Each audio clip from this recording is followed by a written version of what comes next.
Жүрегің қиналып жатыр, көзің жасқа толып жатыр. Құдай, не жаздым мен саған? Неге өйттің? Неге бүйттің?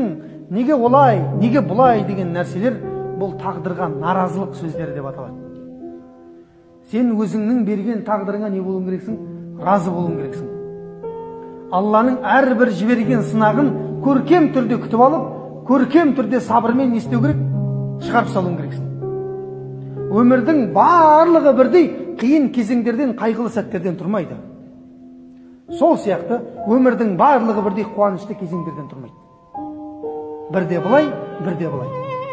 Бірақ адамның өмірінің көп бөлігі қуанышты сәттерден, нығметтерден тұрады екен. Тек арасында Аллах Тағала не? Оларды қайғы қасіретпен, малдарын, жандарын, ризық несібелерін тарылтумен біз оларды сынап тұрамыз дейді Алла Тағала екен. Ал енді сол сынаудың ең көркем қарсы алып, ең әдемі шығарып салатын кісілер кімдер? Алланың хидаятын тапқан кісілер дейді Алла Тағала айтады. Алланың тура жолына түскен. Бұлар сол нәрсе түскен кезде инна лиллахи ва инна илейхи раджиун деп біз Алланың мүлкіміз және оған барлығымыз қайтамыз деген нәрсені айту дейді.